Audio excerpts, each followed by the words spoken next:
بسم الله الرحمن الرحيم إن الله نحمده ونستعينه ونستغفره ونعوذ بالله من شرور أنفسنا من سيئات أعمالنا من يهده الله فلا مضل له ومن يضلل فلا هادي له وأشهد أن لا إله إلا الله وحده لا شريك له وأشهد أن محمدا عبده ورسوله أما بعد.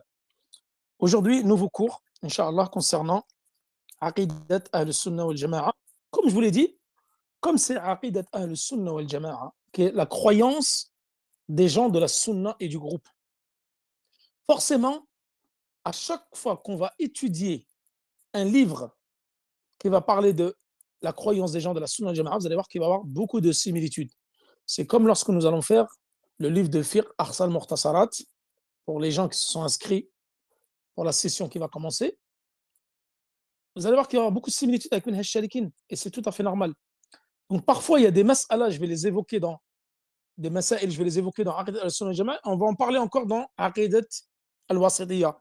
Parce que l'Aqidat al-Wasitiyya, c'est Aqidat al-Sunnah al-Jama'a. C'est la même chose. Sauf comme nous avons dit,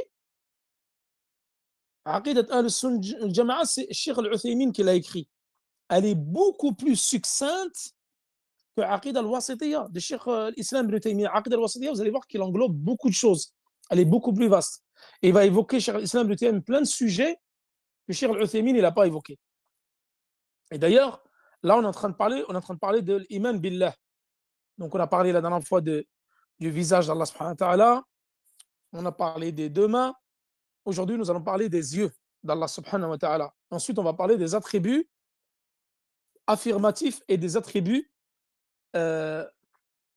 négatifs, on va dire. Et ensuite, nous rentrerons dans al-iman, arkan al-iman al-sitt, c'est-à-dire les 6 piliers de la foi, la croyance aux anges, la croyance aux messagers, aux livres, au jour du jugement dernier. Celui-là, il va être un peu plus long parce qu'il y aura beaucoup de choses à évoquer, comme nous l'avons fait dans les 3 fondements. Et ensuite, nous finirons par l'iman bil qadar. Donc, en fin de compte, vous allez voir que ce sont des choses que nous avons déjà vues. Alors que l'Aqid al-Wasitiyya est beaucoup plus générale et globale et qui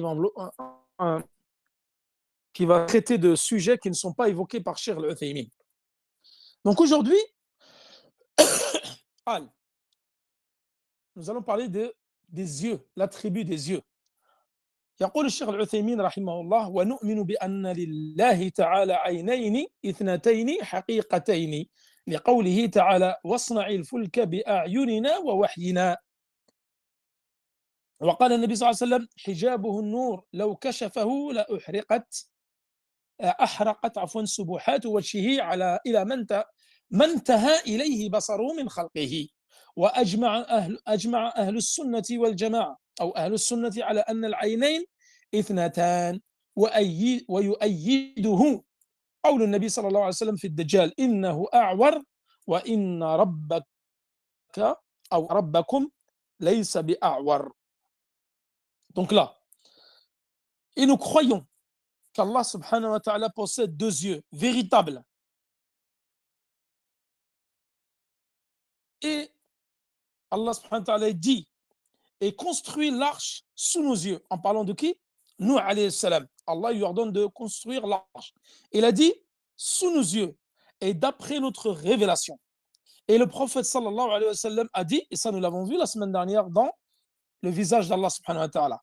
Il a dit son voile, le voile qu'Allah subhanahu wa ta'ala a, est lumière.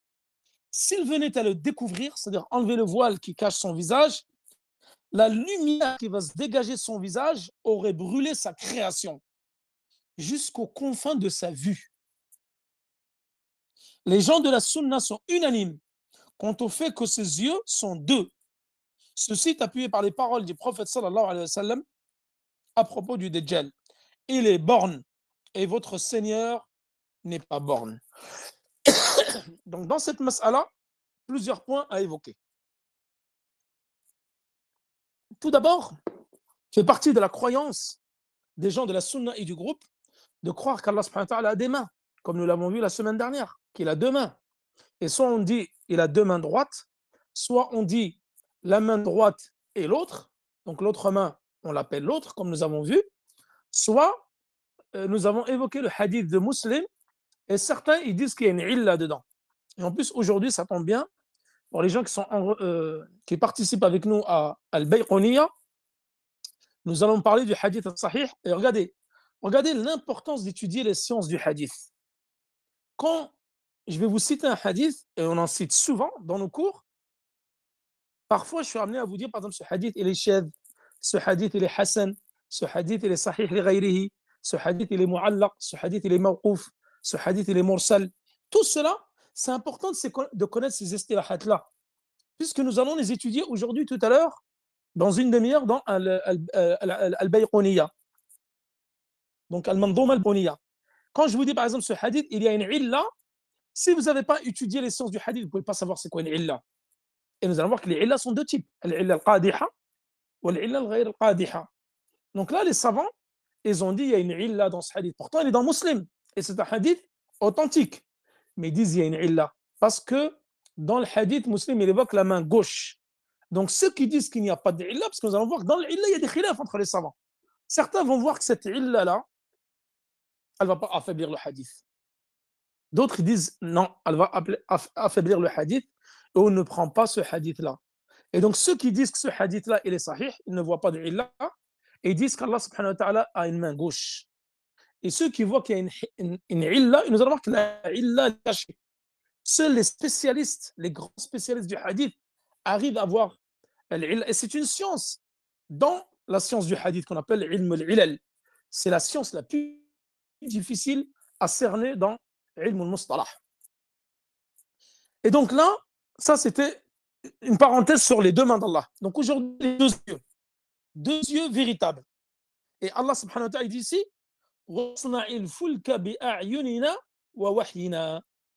et construit l'arche sous nos yeux et notre révélation. Et Allah subhanahu wa ta'ala, et le prophète sallallahu alayhi wa sallam, il a dit, son voile est fait de lumière.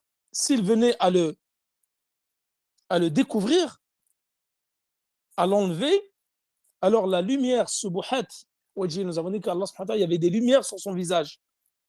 Ça allait brûler toute sa création, jusqu'aux confins de sa vue. Donc ici, basaruhu. Donc on parle de la vue d'Allah subhanahu wa ta'ala. Donc il y a l'ayn et il y a le basar. Il y a les yeux et il y a la vue. Donc ça, c'est une mas'ala qui est très importante. De croire et d'affirmer qu'Allah subhanahu wa ta'ala voit et qu'Allah subhanahu wa ta'ala a des yeux. Puisque le prophète il a dit, Inna ad-dajjal a'war. Le borgne, le menteur, le Messie ad-dajjal, il est borgne. Alors qu'Allah subhanahu wa ta'ala, votre Seigneur, n'est pas borgne. Donc les savants en ont déduit, ça c'est une preuve dans la sunna, comme quoi Allah subhanahu wa ta'ala a deux yeux véritables. Allah subhanahu wa ta'ala dit également, Allahu alladhi khalaqa sab'a samawati wa min al-ardi mithluhunna يتنزل الأمر بينهن لتعلموا أن الله على كل شيء قدير وأن الله قد أحاط بكل شيء علما. C'est Allah subhanahu wa ta'ala qui a créé les 7 cieux et la terre. مثلهن يتنزل الأمر بينهن. الأمر. Il a créé les 7 cieux et la terre. Ensuite, il dit يتنزل الأمر. Son ordre, son jugement descend. Pour que vous sachiez qu'Allah subhanahu wa ta'ala est capable de toutes choses et qu'Allah subhanahu wa ta'ala, sa connaissance englobe toutes choses. Rien ne lui échappe.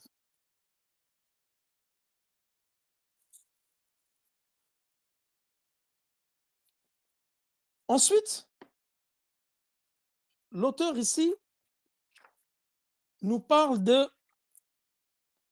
des deux yeux. Donc, qu'Allah subhanahu wa ta'ala a deux yeux et qu'il voit. Et dans le Coran, les yeux sont cités au pluriel. Et parfois, vous allez voir que les yeux sont cités au singulier. Donc, parfois, il dit notre œil. Allah subhanahu wa ta'ala, il dit notre œil ou mon œil. Et des fois, parfois, il dit nos yeux. Donc, fais l'arche construis l'arche sous nos yeux. C'est qui nous? C'est Allah subhanahu wa ta'ala. Et nous avons dit, ça c'est un usloub balaghi fil Coran. C'est un style éloquent dans le Coran où parfois Allah subhanahu wa ta'ala parle à la première personne du singulier et parfois parle à la première personne du pluriel. Nous, il dit nous. Alors qu'Allah, c'est lui qui parle, c'est lui qui est concerné.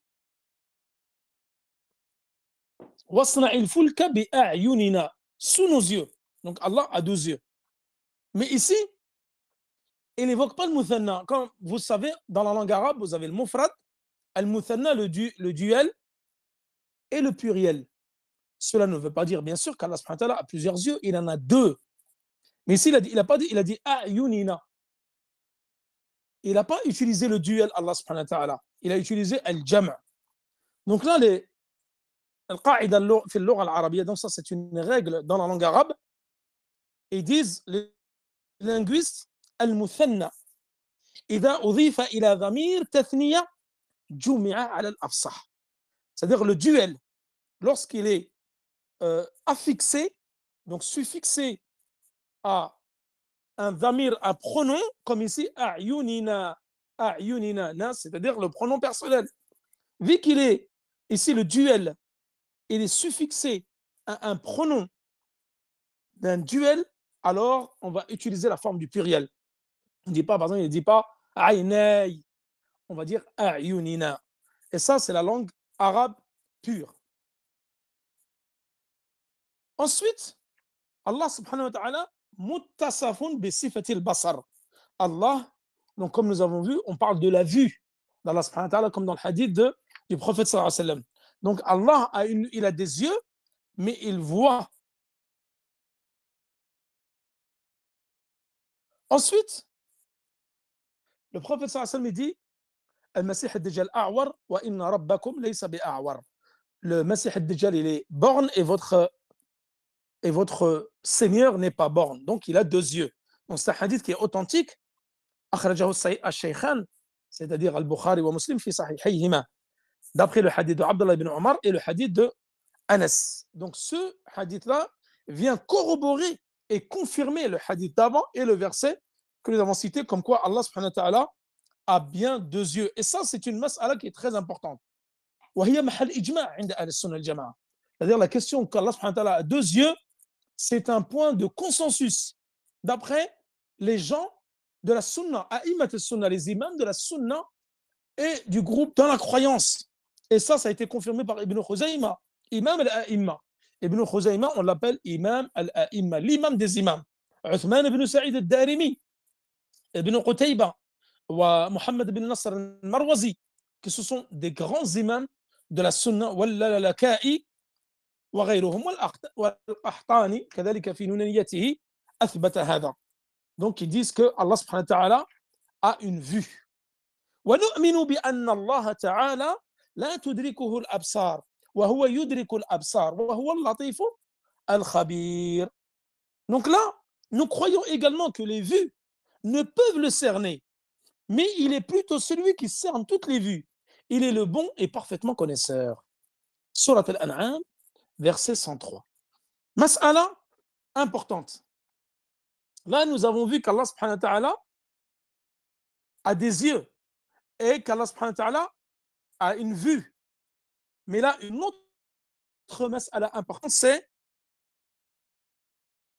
est-ce que nous pouvons voir Allah subhanahu wa ta'ala? Et ça, il me semble que nous avons, je crois, déjà parlé en début du livre ou dans un autre livre. Là, les gens de la sunna, ils ont divisé les gens, le commun des mortels, en trois groupes. Et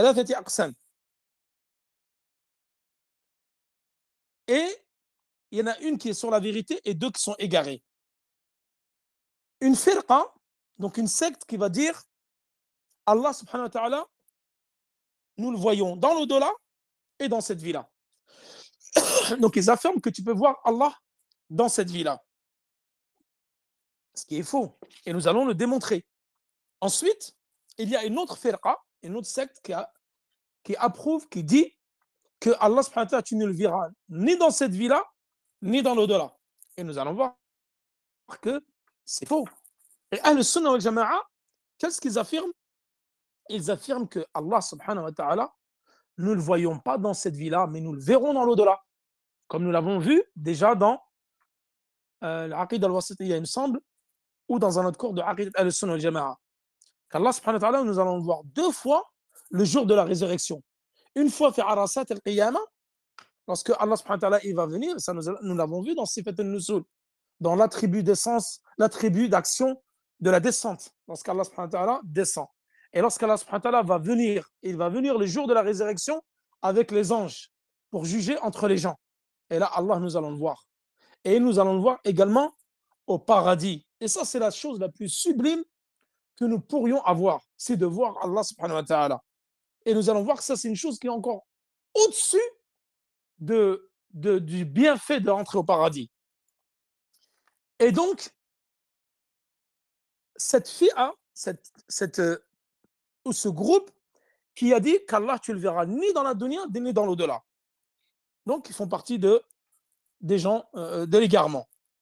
Et Allah subhanahu wa ta'ala, qu'est-ce qu'il dit dans le hadith de Sahih Muslim? تعلموا أنكم لن تروا ربكم حتى تموتوا. Le professeur Hassan, il a dit, vous saurez que vous ne verrez pas votre Seigneur jusqu'à que vous serez mort. Donc tu ne verras jamais ton Seigneur dans cette vie-là. Moussa alayhi salam, qu'est-ce qu'il a dit Allah subhanahu wa ta'ala? Rabbi arini andur ilayk. Il a dit, mon Seigneur, laisse-moi te voir. Qu'est-ce qu'il a répondu Allah subhanahu wa ta'ala dans l'A'raf, verset 143? Qala lan tarani. Qal lan tarani. Tu ne me verras pas. Et ici, le verbe qui est employé, on parle de tu ne verras pas dans cette vie-là. Parce que les gens de l'innovation, ils utilisent, nous, on utilise ce verset comme preuve pour dire qu'Allah ne le verra pas dans ce bas monde-là, mais eux, ils l'utilisent comme preuve pour dire qu'Allah, tu ne le verras pas dans l'au-delà. C'est-à-dire qu'ils interprètent cela à leur façon et suivant leur passion. قال لن تراني ولكن انظر إلى الجبل فإن استقر مكانه فسوف تراني فلما تجلى ربه للجبل جعله دكا وخر موسى صعقا. Donc, Surat Al-A'raf, verset 143. Qu'est-ce qu'il dit? Allah subhanahu wa ta'ala, Moussa lui a demandé, est-ce que je peux te voir? Il a dit, tu ne me verras pas. Et le tafsir, ils disent, tu ne me verras pas dans cette dunya de ton vivant. Il lui a dit, oh mon Seigneur, montre-moi ou montre-toi à moi pour que je te voie. Il a dit, tu ne me verras pas, mais regarde le mont, la montagne. S'il tient en place, ce mont-là ou cette montagne-là, alors tu me verras. Mais lorsque son Seigneur se manifesta au mont, il le pulvérisa. Et Moussa s'effondra foudroyé. Lorsqu'il se fut remis, c'est-à-dire qu'il s'est réveillé, il dit, gloire à toi je me repens et je suis le premier des croyants. Donc là, Moussa ne pouvait pas voir. Moussa a demandé une chose impossible dans cette vie-là. Qu'est-ce qui est impossible? C'est la vision d'Allah subhanahu wa ta'ala dans ce bas monde-là. Elle est impossible pour les êtres humains. Donc Allah nous voit, mais nous ne le voyons pas. Mais elle est affirmée le jour de la résurrection. Donc les croyants verront Allah subhanahu wa ta'ala le jour de la résurrection à 2 reprises. Également dans un hadith de Sahih Muslim, d'après Suhayb ibn Sinan, Nabi sallallahu alayhi wa sallam قال, Allah il va parler aux gens du paradis, une fois qu'ils y seront rentrés. Hal azidukum, est-ce que vous voulez que je vous rajoute quelque chose? Une fois que tu es rentré au paradis, qu'est-ce que tu peux demander de plus? C'est la plus belle des choses qu'on puisse avoir. C'est la plus belle des choses que nous voulons. Nous vivons pour le paradis. Nous œuvrons pour que nous puissions rentrer au paradis. Mais Yom al-Qiyamah, quand tu vas y rentrer, pour toi, ça y est. Tu as excellé. Walillah alhamd, tu as réussi. Comme Allah subhanahu wa ta'ala dans le Coran, وَمَنْ زُحْزِحَ عَنِ النَّارِ وَأُدْخِلَ الْجَنَّةَ فَقَدْ فَازَ وَمَا الْحَيَاةُ الدُّنْيَا إِلَّا مَتَاعُ الْغُرُورِ.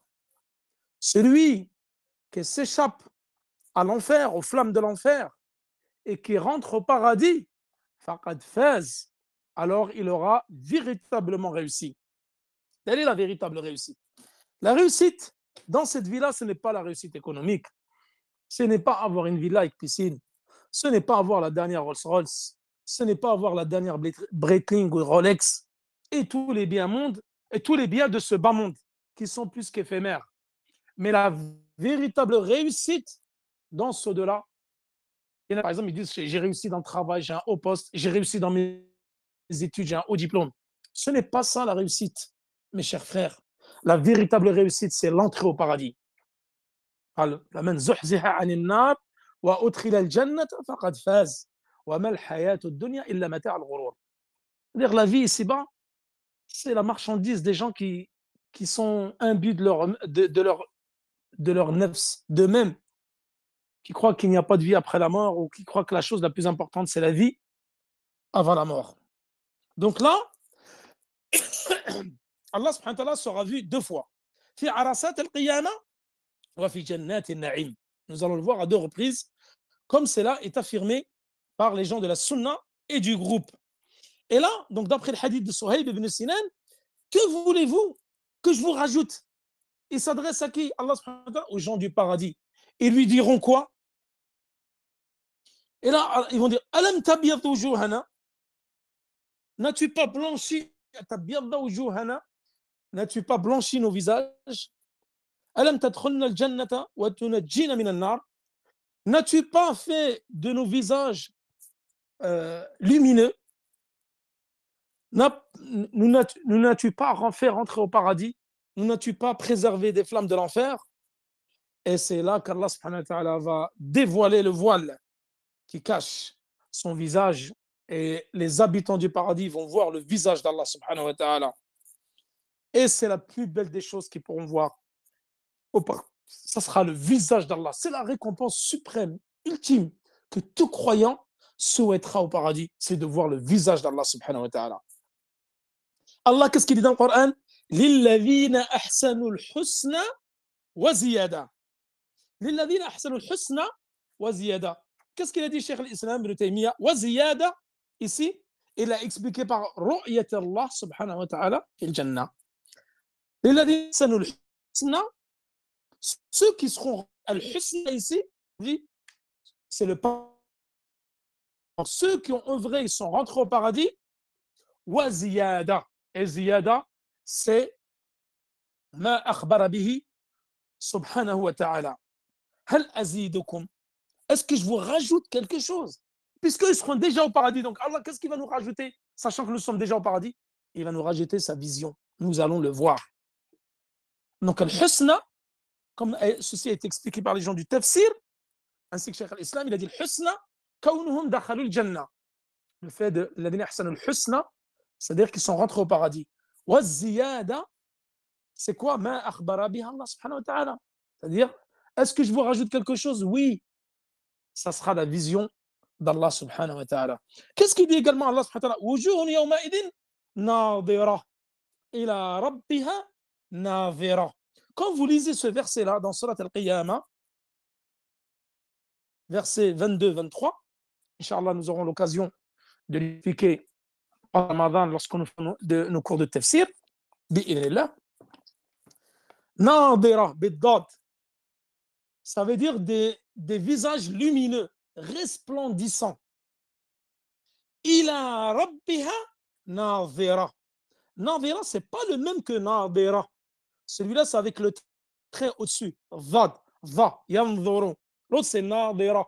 Nadira, resplendissant de lumière, qui dégage de la lumière de ces visages-là. L'autre, c'est nadira. Et nous allons voir ila rabbiha.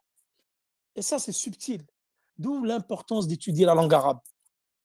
Le Coran, vous pourrez le comprendre en excellant dans la langue arabe. Et d'ailleurs, le Coran, je serai impatient de vous faire tafsir surat Juz Tabarak pendant Ramadan, Inch'Allah, ce sera notre programme quotidien. Vous allez voir tafsir, masha'Allah. C'est une matière que j'apprécie beaucoup parce qu'elle est complète.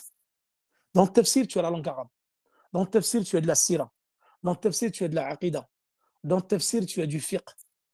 Dans le tafsir, tu vas avoir des hadiths. C'est vraiment complet. C'est une science complète que beaucoup de gens délaissent, malheureusement, qui est de comprendre et méditer les paroles d'Allah subhanahu wa ta'ala, le Coran al-Karim, qui a été révélé, comme nous l'avons vu dans Usul Tafsir, pendant Ramadan, la nuit du destin.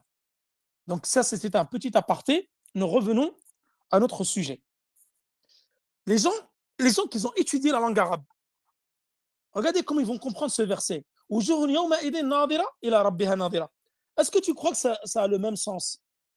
Navira, il a trois sens en langue arabe. Yanzuru, il a plusieurs sens.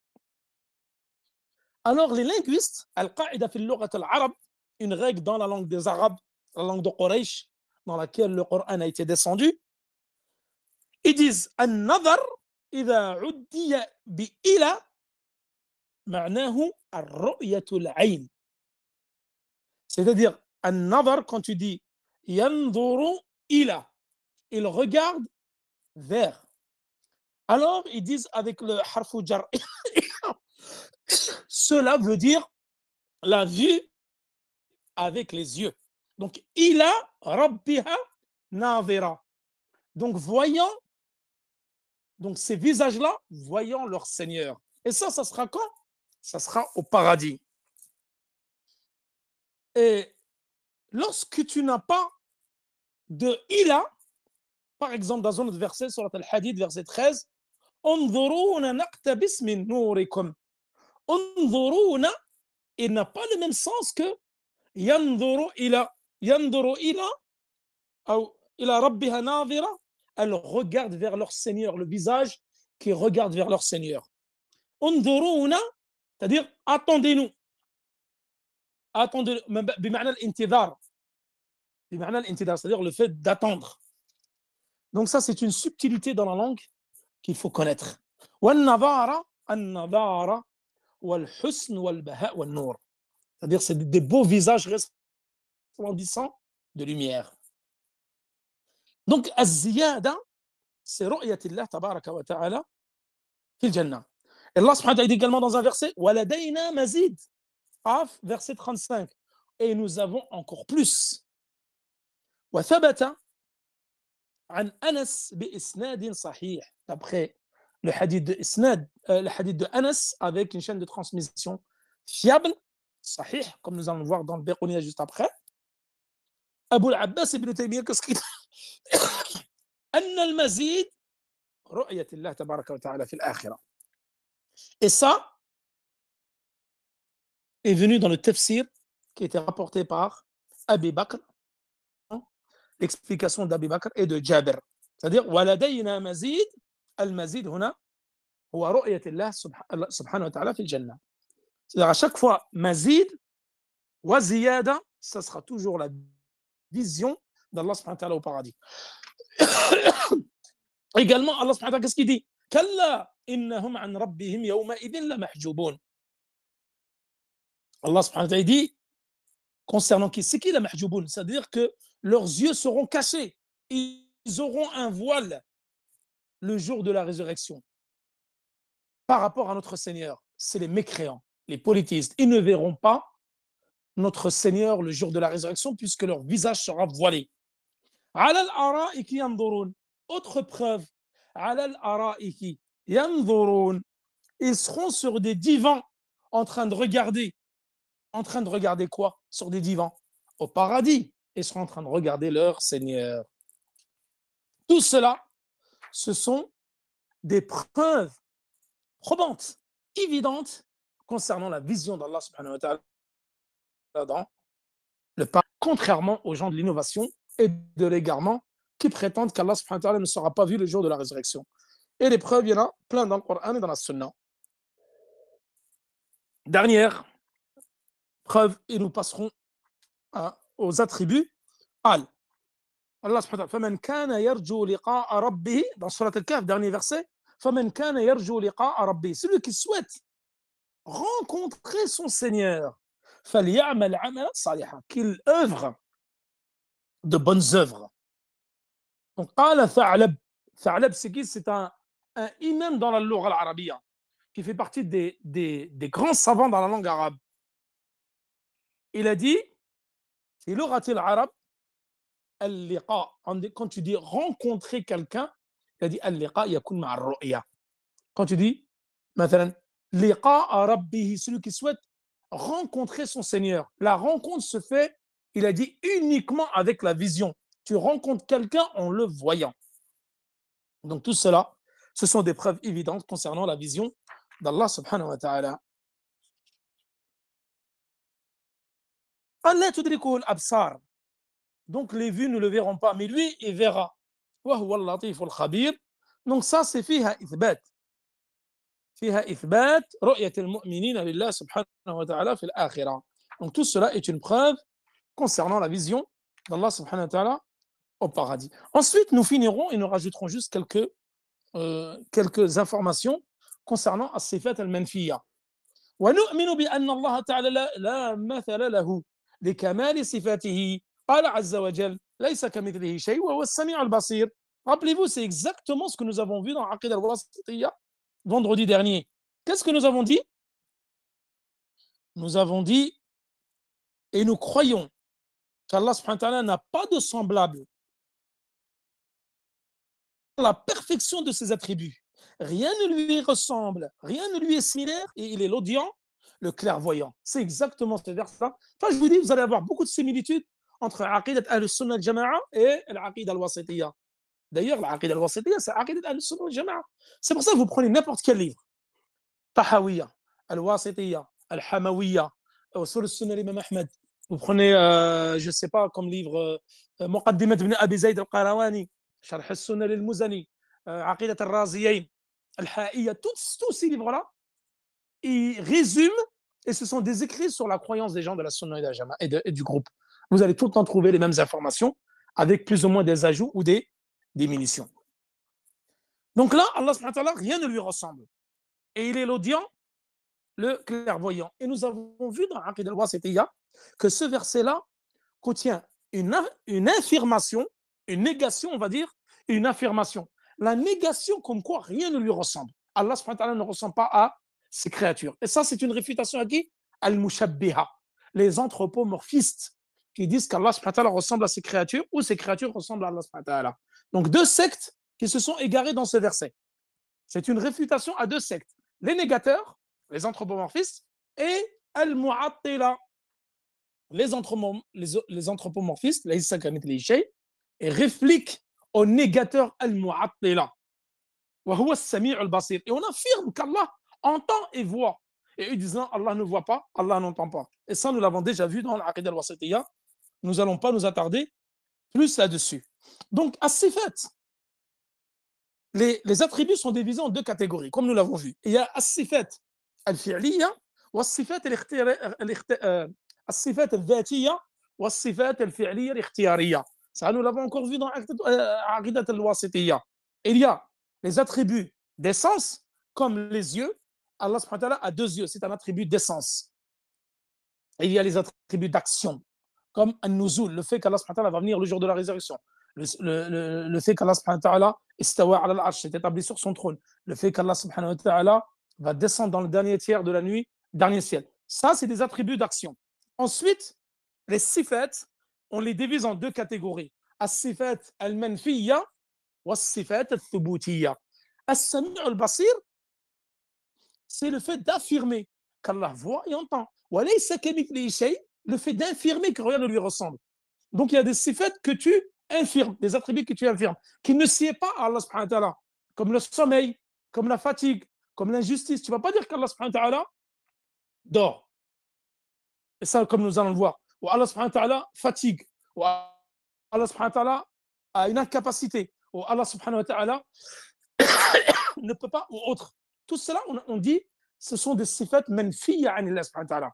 Des sifat infirmes concernant Allah subhanahu wa ta'ala. Et as-sifat al-manfiyya, comme قال العلماء, أقل من الصفات الثبوتية.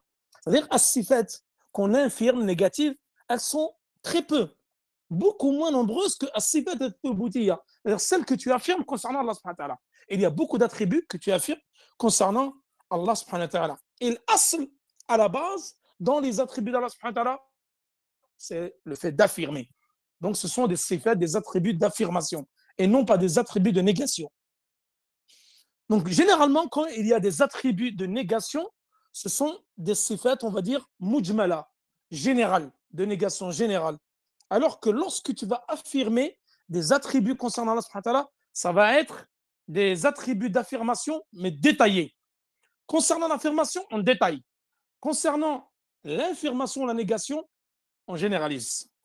Ça, tout ça, ce sont des règles dans الأسماء والصفات أدلة التسبيح سبح lorsqu'on dit سبح لله ما في السماوات والأرض c'est-à-dire que à Allah subhanahu wa ta'ala tu lui infirmes toute diminution tout manquement car Allah subhanahu wa ta'ala possède tout voit tout et est capable de tout ليس كمثله شيء donc ça c'est des sifat أدلة النفي العامة ce sont des preuves concernant la négation générale ليس كمثله شيء rien ne lui ressemble et il est l'audient le clairvoyant. Et nous finirons, Inch'Allah, pour ceci. Excusez-moi si j'ai tardé un petit peu. Et nous croyons que ne le prend ni somnolence, ni sommeil.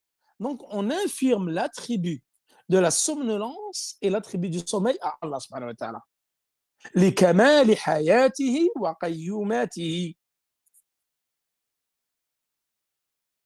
C'est-à-dire qu'Allah subhanahu wa ta'ala, on lui infirme l'attribut de la somnolence et l'attribut du sommeil.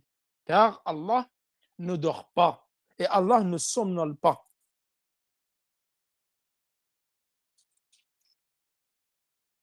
Donc, النفي المحض كما يقول العلماء النفي المحض لا يمكن أن يرد في باب الصفات.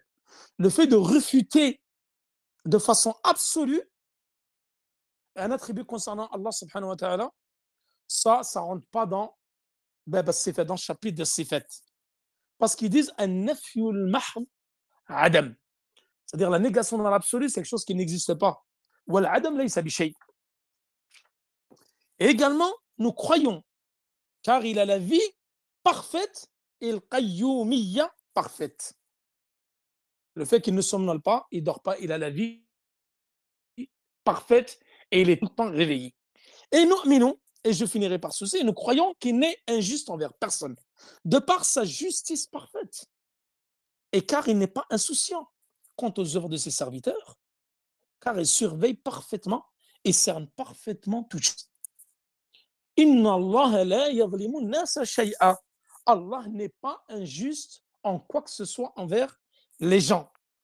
Donc, nafi al-dhulm, le fait d'infirmer l'attribut de l'injustice, cela équivaut à dire que Allah a une justice parfaite.